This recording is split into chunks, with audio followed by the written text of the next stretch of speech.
will talk more baseball in just a minute, but first, allow me to welcome former San Diego Charger Marcus McNeil to the KUSI airwaves. Marcus, long time no chat, but thank you for answering the call. Just a quick reminder, here's a bio board on Mr. McNeil. Played his college ball at Auburn, was the Chargers' second-round pick in 2006.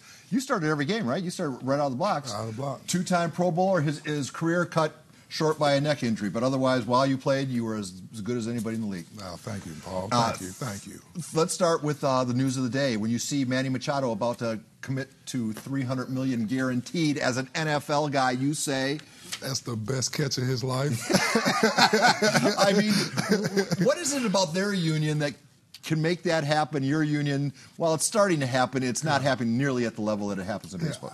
I just think it just started off so much earlier. You know, baseball kind of kicked off the United States. You know, it was always America's game, you know, have a hot dog and some peanuts, you know. So I think they have a little bit more experience under their belt. It just made it a little bit further. But if you pay attention to some of our contracts, they're getting up there too now. They're paying everybody. I mean, Kirk Cousins is his financial security, and he's not nearly the player in football that Machado is in baseball. Yeah, absolutely. They're giving D. Lyman over $100 million now. So I think we'll be there. Dude, you came along just a little too late. Now, because your career was cut short by injury, you're in a unique position to opine on the other big story of the day. Zion Williamson hurt last night. His sneaker blows out, and he suffers what we hope is a minor knee injury, and it's no big deal. But it raises the question. Zion calls you. Hey, should I play for Duke anymore? Should I risk playing anymore at the collegiate level, you say? I tell him you got to make the decision for yourself. I would tell you that. You got to make a decision that you're going to feel comfortable with. If you're a competitor, you don't like losing, you want to be out there with your teammates, go out there, make you feel good. Even if you get hurt again, I'm still taking Zion number one. Yeah, even diminished, he's probably better. See, like I would answer the question, play. Yeah. You're only going to have this college experience, the NC2A experience for this one season. Play. Yeah, I think the guys these days, it's like, you have to pay attention to what's going on because they're playing for that next level, especially a guy like Zion Williams. He's playing for that check and to be able to keep that security for his family. So you're worried about it now, but you really don't see the career-ending injuries off of ankle, knees. Not as frequently as like back in the day. All right, so I got to ask, because the other big news of the day is the Steelers are going to say goodbye to two of the best players to come down the pike in back-to-back seasons. What's going on in the Steel City? I thought that was a stable organization. Yeah, it seems to be a little turmoil in the locker room, and I think that came out with some of the comments, Antonio Brown had, and, when you see a caliber back like Bell who sits out an entire year, you know that there's something else is going on, but, the regular civilians aren't privy to what goes on in that locker room. Colbert, their GM, Kevin Colbert, basically had an interview, and he said something to this effect, if we can throw it up full. He was backing Ben Roethlisberger's authority to speak out on his teammates. You didn't have that when you were playing. Philip Rivers never publicly called out his teammates. When you see that, do you think, hey, that's part of the problem, is that the organization is backing a guy to... And maybe not backing someone else? I think that's a problem when you back a guy and then pit him against other people or give him the authority to say things about other people in that manner. I think you're going to create friction and you're going to create separation in a locker room. And anybody who knows anything about championship caliber teams, they have a bond that starts in the locker room and then it translates on the field, and that's why they play well together. I think you saw a little bit of that this year when the Steelers were playing. Everybody had them picked up high, but if you got stuff like this going on, it's going to rear its head on that field. We brought up Philip Rivers. Recently, he was named Pro Athlete of the Year by the Salute to Champions, the Breitbart folks. He had this to say, he spoke heart-to-heart with Charger fans. Take a listen. Myself and our team certainly understand the mixed feelings and emotions many here in San Diego have about our move. It's more than understandable. Those that still cheer and pull for us each week, we certainly appreciate it. I, again, personally want to express my gratitude for all the love and support that I've always felt in and around town whenever I'm out and about.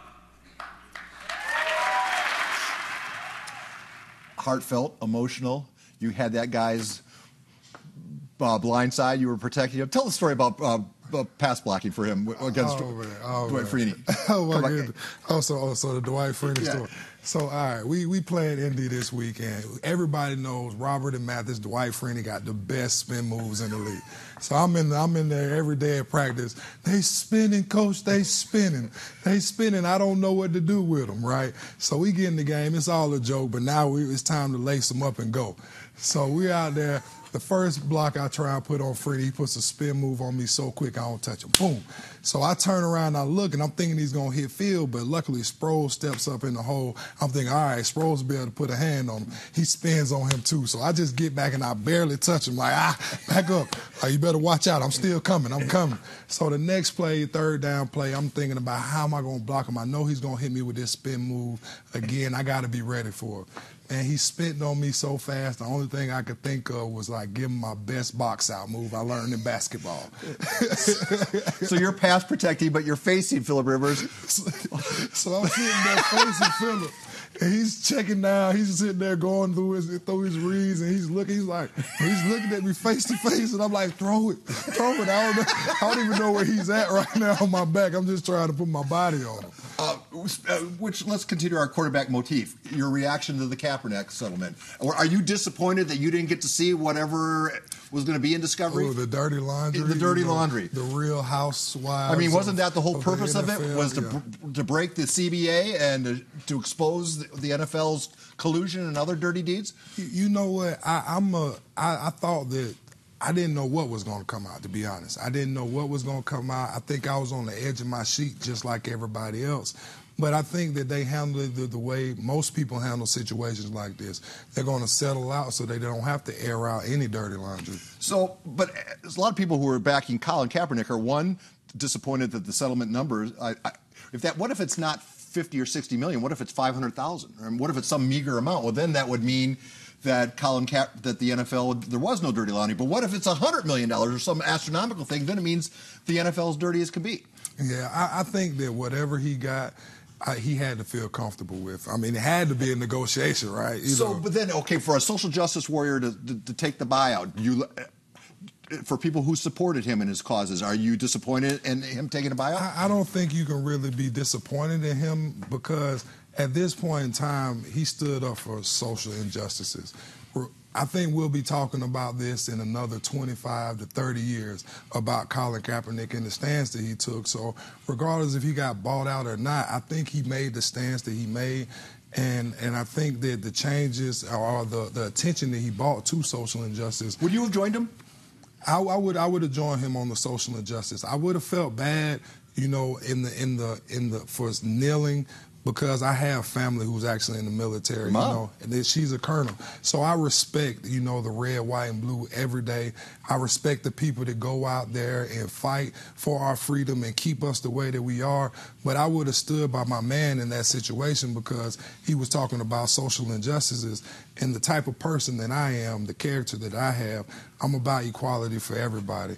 I'm about justice for everybody. Everybody deserves to be treated fairly. So I think that's what he was talking about, and not trying to disrespect the flag. Marcus, I think we're gonna do this again. I think we should. All right, I know your number now. Tonight on the ASR, 4 playoff basketball games. Brandon Stone is going to be joining us in just a bit live from Peoria, and he'll be joining us multiple times. So stay tuned for that. We'll be right back after these short but important commercial words.